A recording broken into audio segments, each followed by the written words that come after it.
warahmatullahi wabarakatuh. Okay, hi everyone. Hari ini Zeti amat bertuah dapat bersama dengan antara pengguna FAT kita yang telah berjaya hamil dan sekarang telah pun memiliki baby yang sangat-sangat comel, baby Fira. So hari ini kita ada Puan Nur Hidayah bersama dengan baby Fira. Apa khabar Puan Dayah? Alhamdulillah sihat, alhamdulillah. Okay, berapa bulan dah baby Fira sekarang? Fira kalau ikutkan 6 hari bulan 1 ni masuk 5 bulan. 5 bulan dah, syukur alhamdulillah. Okay. So Zeti nak Puan Hidayah kalau boleh share dengan kita lah pengguna-pengguna FAT yang lain, berapa lama Puan Fira telah berkahwin dan berapa lama juga mengambil masa untuk TPC sebelum mendapatkan baby Fira. Okey. Sebelum mendapatkan baby Fira ni, kiranya saya dan suami berikhtiar lebih kurang 6 tahun 7 bulan. 6 tahun 7 bulan. Dan saya jumpa Iferti pada bulan 9 tahun 2019. Barulah lagi ya? Kira dah setahun lah. Dah setahun lah saya dengan Iferti. Jadi baby Fira 5 bulan tolak lebih kurang dalam 6 bulan, 5-6 bulan jugalah dengan menggunakan FAT. Ke macam mana? Berapa kuota? Ya betul, maksudnya saya menggunakan FAT bulan September 2019. Saya berjaya hamil bulan Disember tahun 2019. Jadi saya berjaya hamil selepas hampir 6 kotak lah saya consume FAT. Alhamdulillah bulan 9, 10, 11, 12 sebab 4 months lah. Ya betul. Okay, sebelum tu buat TPC lebih kurang dalam 6 tahun, ada tak Puan Hidayah mencuba dah pergi jumpa doktor, ada tak doktor diagnosekan apa-apa masalah hormon ke apa ke sebelum tu? Okey, kalau daripada sudut klinikalnya memang saya ni disahkan penghidap PCOS lah. Saya dapat tahu saya ada PCOS sejak dari tahun 2015. Jadi pada tahun 2015 tu saya diberikan pelbagai preskripsi ubat lah berdasarkan saya punya permasalahan ni. Kira ada kekangan daripada sudut saya dan suami yang menyebabkan kami tak boleh fokus ataupun teruskan rawatan klinikal tu secara baik je. Suami saya jenis yang bekerja di lautan. Jadi anggaran dia lebih kurang 3 ke 4 bulan di laut dan 1 bulan sahaja bersama dengan saya bercuti. Jadi untuk kata disiplin untuk fokus untuk setiap rawatan ataupun setiap temu janji tu agak sukar untuk kami berdua. Dan saya pula masa tu agak orang kata kita agak emosi dah turn down kan bila kita dah tahu kita tak berjaya hamil, lepas tu ada pula permasalahan. Jadi bila orang kata nak berseorangan rasanya kekuatan mental tu tak ada. Jadi saya mengharapkan setiap kali temu janji tu mesti nak kena ada suami temankan sekali, tapi suami tak dapat nak temankan. Jadi kita ambil langkah yang macam consume ubat je dalam masa yang sama macam kononnya macam suami saya kata tak apa, tunggu satu masa yang untuk kita kumpul je duit untuk terus ikhtiar ke arah IUI ataupun IVF. Jadi saya tak buat temu janji yang lebih mendalam lah dengan saya punya permasalahan PCOS tu. Saya hanya orang kata mengambil ubat tu saja. Lepas tu pantau dari sudut OPK, daripada sudut kesuburan tu semua. Tapi itulah sebab jadi bila kita tak ada rawatan yang detail dengan doktor, jadi kita tak tahu permasalahan kita ni dengan lebih tepat dan lanjut. Apa yang terjadi sebenarnya, ada masalah apa, sekian kan. Jadi keadaan tu dibuatkan macam kita jadi macam usaha pandai-pandai sendirilah berdasarkan apa yang orang-orang tua cakap. Itu je saya dengan suami amalkan. Tapi daripada sudut klinikal memang kami tak buat secara mendalam. Tak go pursue terlalu macam bukan betul-betul ikut rawatan doktor lah sebenarnya. Ya betul. Jadi macam mana yang tiba-tiba boleh terfikir untuk mencuba susu FAT tu Puan? Okey, sebenarnya secara jujurnya saya memang tak terfikir pun nak try FFT ni.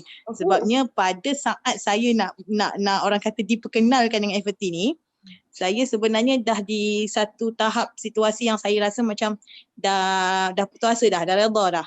Ada lah, tak ada pun saya dah fikir redha je lah apa nak jadi dengan kehidupan akan datang. Saya dah di tahap yang saya rasa macam saya dah open minded dah kalau husband nak kahwin lain ke. Saya dah open minded dah kalau nak ambil anak angkat ke. Dah di tahap tu. Dah tak mana nak fikir. Sebab sebelum tu saya orang kata kami nak ikhtiar balik dengan rawatan, lepas tu mak saya kena stroke, jadi saya pun berhenti kerja, kita fokus dengan rawatan mak dulu kan. Lepas tu kononnya pada tahun 2019 tu saya dan suami memang dah nawai tu memang nak mula IVF pada 2020. Dengan sebab masa tu kita dapat tahu kes Datuk Siti Nurhaliza berjaya hamil kan, dia lahirkan Afiah tu. Jadi kita pun macam okeylah, aim nak pergi tempat yang Datuk Siti Nurhaliza pergi. Jadi kita cuma kumpulkan keuangan yang mencukupi je sebab kami tahu yang memang apa yang Datuk Siti Nurhaliza buat tu mesti sangat tinggi kos keuangan dia kan. Jadi memang fikir masa tu prepare untuk keuangan sahaja. Memang nak cari, orang kata 2019 tu pulun cari duit je, 2020 buat habis-habisan. Segala jenis rawatan yang ada lah. Dan kalau kata memang tak boleh, dan terpulanglah pada suami saya, kata macam apa yang dia nak buat seterusnya. Dia nak kahwin lain ke, dia nak ambil anak angkat ke, saya dah memang macam redha habis-habisan. Jadinya kebetulan bulan 9 tu kawan saya fertilizers agent dekat Kuala Lipis. Dia yang syorkan saya, dia kata nak cuba tak, dia kata ada satu produk ni, dia kata untuk ikhtiar hamil. Lepas tu saya pun mula-mula saya macam alah, aku dah malas lah, dah skeptikal lah dengan pelbagai produk yang ada ni. Sebab dia bukan aku tak cuba, bermacam-macam benda aku beli. Dengan kata Facebook, Instagram, yang orang suggestkan urut lah, herba lah, pergi ceruk-ceruk kampung semua dah pergi masuk dah. Tapi masih lagi tak ada yang orang kata buatkan kita berjaya kan. Jadi saya pun macam dalam masa yang sama tu memang macam rasa anggap FFT ni adalah sebahagian daripada segala-gala produk yang ada dekat pasaran lah. Untuk ikhtiar hamil ni. Tapi disebabkan sahabat tu punya pasal, kita pun macam nak jaga hati. Dia pun cakap beria lah, dia meyakinkan kata FFT ni okey. Walaupun pada masa tu sebenarnya tak ada testimoni yang kuat pun, sebab masa tu hanya yang berjaya hamil saya rasa Dr. Rehana sendiri saja. Lama dah kan. Sebab masa tu memang baru lagi FFT ni. Jadi tak ada testimoni kuat pun untuk dia nak sokongkan bukti menyatakan FFT ni sangat bagus. Tapi saya di atas sahabat saya teruskan, saya ambil lah juga produk tu. Saya ambil dan saya konsum minum. Cumanya yang membuatkan saya terbuka hati dengan FFT ni adalah saya rasa produk pertama yang saya konsum yang sangat mudah dan tak ada pantang larang tertentu. Disebabkan itu yang saya macam daripada satu kotak saya teruskan lagi, repeat lagi 2 kotak. Dah habis tak habis lagi 2 kotak, beli lagi 2 kotak. Sebab dia rasa mudah, sangat mudah. Minum tu sekadar seceh, tuang je dalam cawan, bancur dengan air, settle. Air pun air sejuk, tak payah air panas nak kena masak apa. Lepas tu dia tak adalah kata itu tak boleh makan, ini tak boleh makan. Tak banyak lah, tak adalah pantang larang yang bukan-bukan kan. Jadi tapi itulah selalunya Zeki dengar lah kebanyakannya pengguna ni lepas 2 kotak tak jadi apa, 3 kotak jadi apa, jadi down, jadi tak nak, malas dah nak mencuba, nak teruskan lah. What makes ya betul. Puan Hidayah, what makes you still nak continue? You rasa macam you perlu continue ke 6 kotak? Macam mana tak berapa dengar? Ulang sekali ni? Okey, tak selalunya bila orang dah cuba 2 kotak, 3 kotak tapi masih belum hamil, kebanyakannya lah pengguna kita dia akan rasa down tau. Dia akan rasa macam dah 3 kotak tapi tak ada apa-apa pun, sama je kan. What makes you, Puan Hidayah, what makes you, apa yang menjadikan Puan Hidayah sendiri rasa macam tak apa lah, teruskan sampailah ke 6 kotak and then you berjaya. Apa yang mendorong you untuk masih mencuba? Okay. Yang mendorong yang pertamanya sebabnya saya rasa saya kurus. Saya kurus bila minum susu ni. Itu yang menjadi orang kata menjadi pemangkin tu. Semangat orang kata nak still go on minum susu ni. Sebabnya bila saya minum susu ni, yang jadi pada diri saya lah. Saya perasan saya kurang ambil makanan. kenyang. pengambilan makanan tu jadi kurang. Okay. Disebabkan saya rasa kenyang. Okay. Jadi bila pagi saya dah minum Everty, memang saya dah tak perlu breakfast dah. Saya hanya akan terus makan tengah hari. Tapi makan tengah hari saya pun dalam pukul 4, pukul 5 baru saya makan tengah hari. Oh, okay. Saya memang rasa kenyang dan saya rasa macam memang susut badan saya. Saya rasa agak susut. Jadi saya punya pemikiran sebab saya dah dimumukkan sebelum ni dengan masalah PCOS ni adalah berat badan. Berat badan adalah PCOS. PCOS berat badan. Jadi pergilah mana-mana doktor sekalipun, yang pertama dia akan cakap, puan tolong turunkan berat badan. Yeah. Jadi saya punya minded masa tu agak macam narrow sikit, skeptical sikit dalam perkataan turunkan berat badan sebab saya ada beberapa rakan yang berat badan dia melebihi 100 kilo ke atas tapi berjaya hamil. Tapi dia Jadi saya rasa saya cakap macam berat badan ni bukanlah punca utama untuk kita tak boleh hamil sebenarnya. Mesti ada masalah lain. Mesti berkaitan dengan hormon dan sebagainya. Bukanlah berat badan tu menjadi punca. Jadi saya tak boleh bila dengar perkataan kena suruh diet, berat badan, saya terus macam saya macam rasa ni semua permainan minda je, saya rasa macam tu.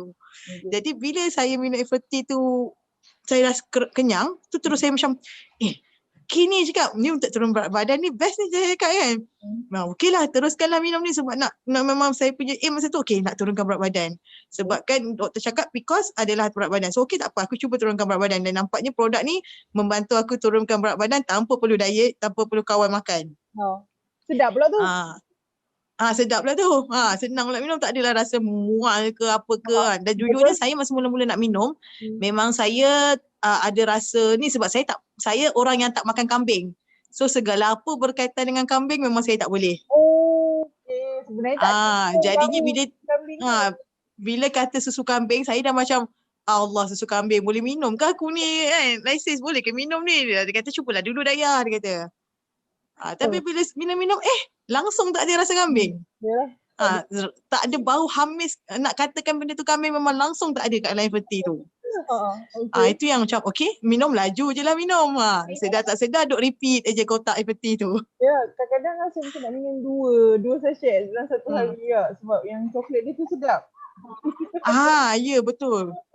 Saya memang pernah tanya soalan tu pada Dr. Rai bila saya dah berjaya hamil. Saya jumpa Dr. Rai pertama kali. Soalan saya saya tanya kat dia, boleh tak saya nak minum lebih daripada satu? Sebab saya fikir masa tu saya dah mengandung, so satu untuk kandungan, satu untuk diri saya. Tapi Dr. Rai kata tak boleh sebab memang khasiat tu cukup untuk satu saja sehari je kan. Kalori dia tu, pengiraan kalori dia tu molek untuk sehari. Okey, untuk semua yang ya betul. Jadi just nak share sedikit lah. Okey, berkenaan dengan mitos PCOS ni memang betul. Saya sendiri pernah mengalaminya bila berkahwin.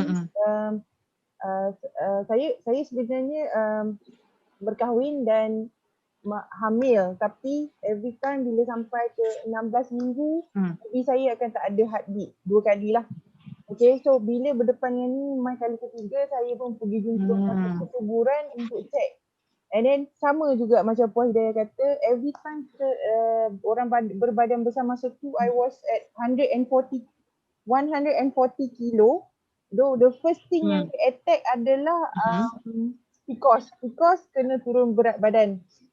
Okay, this is the well known punya reason. Okay, dia begini, sebenarnya memang betul. Ada saja yang perempuan-perempuan yang berat badannya melebihi 100 kilo dan dia mampu hamil disebabkan badan dia, hormon dia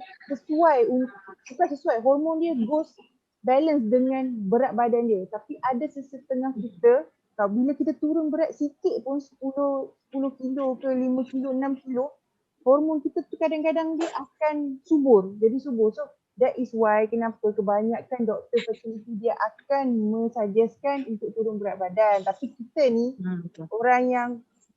orang yang melebihi berat badan akan terasa sensitif benda tu. Ya, betul.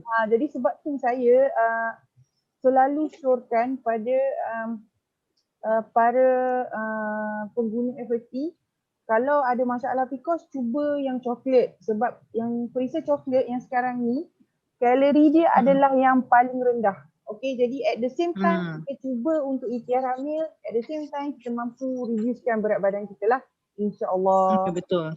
So benda tu terbukti dengan Puan Hidayah. Puan Hidayah sendiri, I didn't mention that kan, tapi Puan Hidayah sendiri kata kalau dia continue sebab dia rasa berdiri dia kurus. Okay, So which is a plus point lah untuk siapa Ya, yang betul.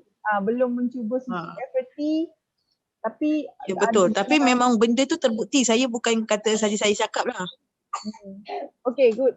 Lepas tu, okay. So, bila dah tahu tu, dah tahu pregnant tu, boleh tak Puan sharekan bagaimana perasaan Puan dan suami? Penting sebab kita selalu fokus on mami saja kan. Mami rasa sedih, tak boleh mengandung apa semua. Tapi selalunya, tapi sebenar-benarnya ayah ataupun suami, dia orang sebenarnya dia orang simpan benda tu sebab dia orang kena tunjuk dia orang too strong. So, I want to know apa perasaan suami Puan bila Puan inform Puan dah pregnant. Okay. Perasaan husband sebab kita orang sebenarnya dua-dua sebenarnya dia dalam keadaan tergamam, tak percaya pun ada sebab sepanjang perkahwinan memang tak pernah lah sekali pun dapat UPT positif tu. I see. Okay. Memang tak pernah. Setiap kali orang kata macam kita rasa kita hamil tapi hakikatnya tak. Jadi UPT memang sentiasa negatif. Tak pernah sekali pun dalam sepanjang perkahwinan dapat positif. Jadi kita tak pernah melalui detik macam mana rasanya mendapat UPT positif ataupun merasa kehamilan tu, tak pernah. Jadi bila saya minum FFT tu, saya sebelum ni saya punya height saya jenis saya PCOS bukan PCOS yang selalunya PCOS ni jenis yang tak datang 3-4 bulan dan datang balik uzur kan. Tapi saya PCOS yang kerap, PCOS yang height sentiasa datang. Height saya boleh dikatakan sebulan paling sikit pun 2 kali akan datang height. So selalunya lebih daripada 2 kali. Ibaratnya macam awal bulan datang, tengah bulan datang, akhir bulan nanti datang uzur lagi. Tapi kira saya ni sentiasa dalam keadaan bleeding je lah orang kata. Waktu yang subuh tu memang sangat sukar nak cari. Memang tak pernah, orang kata tak pernah jumpa lah. Saya tak pernah jumpa waktu subuh. Dalam masa 4 bulan penggunaan tu? Ya. Maksud Puan masa gunakan FFT ke?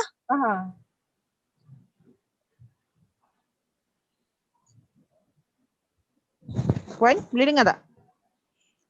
Sebelum saya menggunakan FFT, baru dengar. Tadi tak berapa jelas. Okay.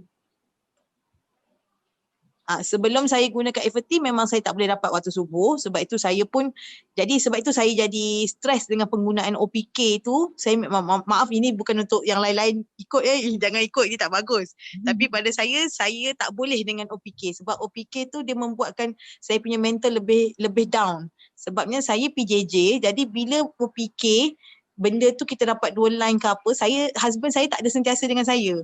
Jadi masa untuk bersama tu apa semua saya bukan di dalam kawalan kami.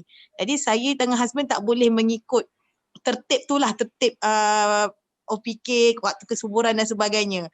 Kami jenis yang kena bila jumpa ada masa rasa tak datang uzur, bini je lah yang boleh kita ikhtiarkan. Ikhtiar je lah dengan cara macam tu.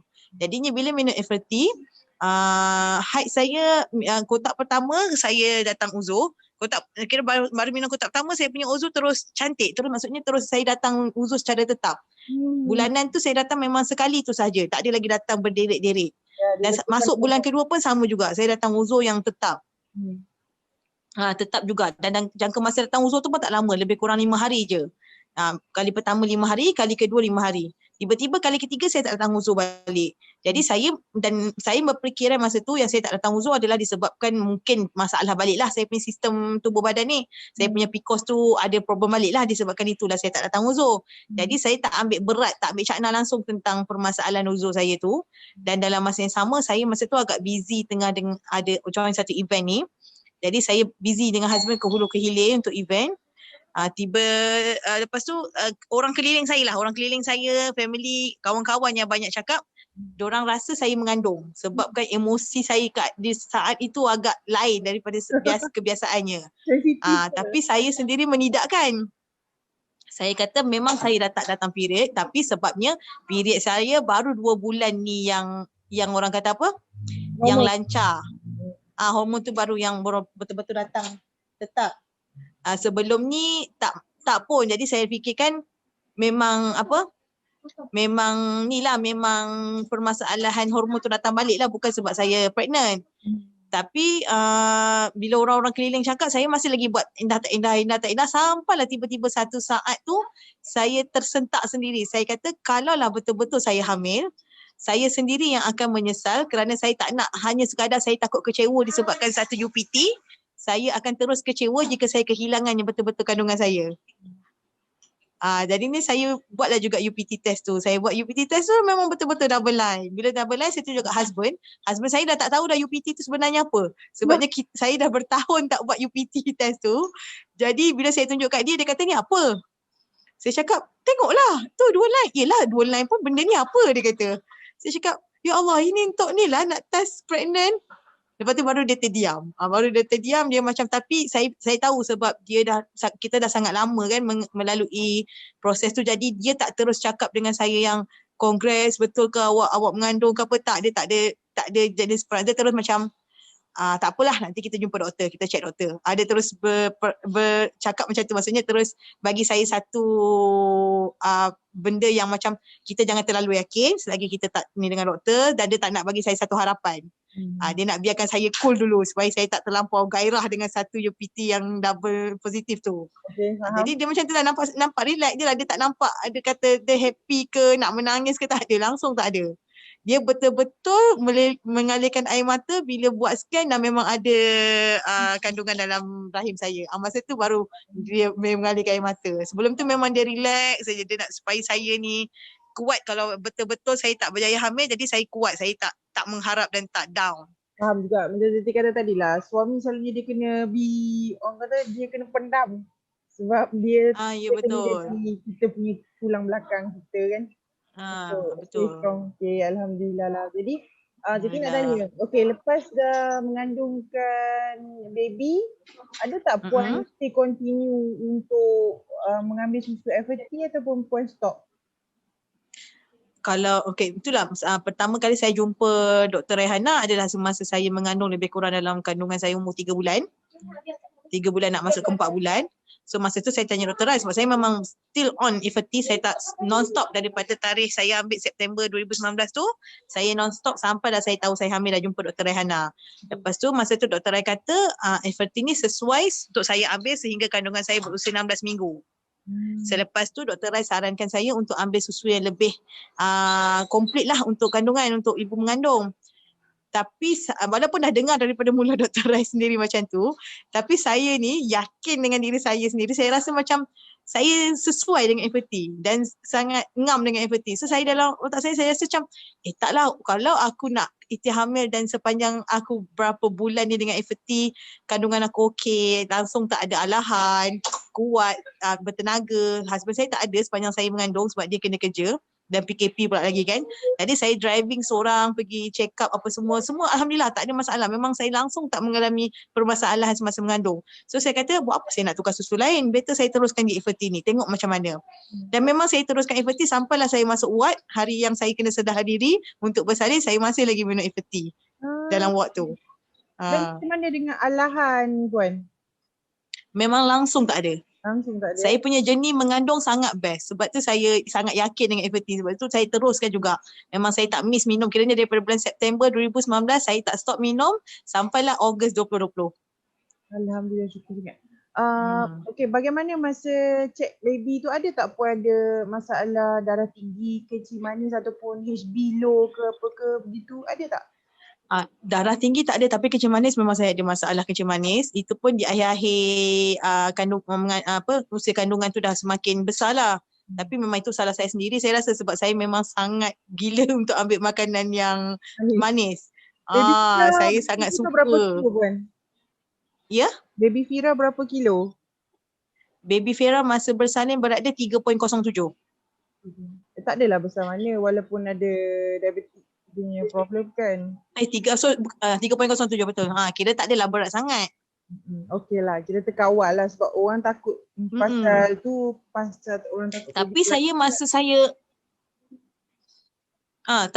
saya mengandung, berat badan saya lebih ringan daripada sebelum saya mengandung. Tapi nurse bising ke masa pergi check up kat KK? Ya, apa dia? Nurse tak bising ke masa pergi check up kat KK kalau berat rendah lagi daripada sebelum mengandung? Tak ada sebab masih lagi BMI, maksudnya tak adalah rendah sampai kita punya BMI tu jatuh kan. Maksudnya peningkatan berat badan saya tu okey dengan usia kandungan. Maksud saya dari sudut macam saya sebelum minum FT berat saya lebih kurang hampir dekat 90 kilo. Hampir 90 kilo. Masa saya tahu saya mengandung, first saya timbang berat badan selepas saya minum FT, saya timbang berat badan masa first saya tahu saya mengandung tu berat saya jadi 79 kilo je. Dan paling besar bila saya sebelum bersalin, berat saya adalah 84.5, lebih kurang macam tu. Jadi maksudnya berat badan saya semasa mengandung lebih ringan daripada berat badan saya sebelum saya minum FT. Jadi kaki apa semua tak bengkak sangat lah kan? Alhamdulillah, memang langsung tak ada. Alhamdulillah. Okey, terima kasih Puan Hidayah sebab berkongsi sikit pengalaman penggunaan FT dan juga pengalaman mengandungkan baby Fira, dan baby Fira pun dah alhamdulillah 4 bulan, very Alhamdulillah. cute baby. Excuse me. Lepas tu akhir kata, apakah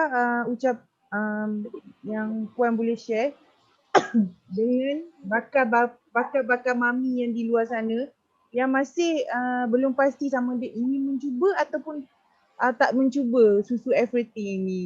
Ada tak sebarang pesanan untuk bakal mami yang di sana? Okay. Puan Hidayah, silakan. Okay, pada saya yang pertamanya, bagi mereka yang berikhtiar ni, kita jangan terlalu skeptikal lah. Sikap skeptikal tu sebenarnya tak berapa bagus. Jangan jadi macam saya, terlalu skeptikal. Tapi dalam masa yang sama, mungkin apa yang mereka boleh contohi daripada saya adalah jangan letakkan tekanan pada sesuatu perkara yang kita consume. Apa sahaja yang kita makan dan kita jadikan itu adalah suplemen ataupun makanan yang kita gunakan untuk sebagai ikhtiar hamil, kita jangan letakkan tekanan pada produk tersebut. Jangan kita letakkan sesuatu yang mengatakan bahawasanya produk ni pasti akan membuatkan kita hamil.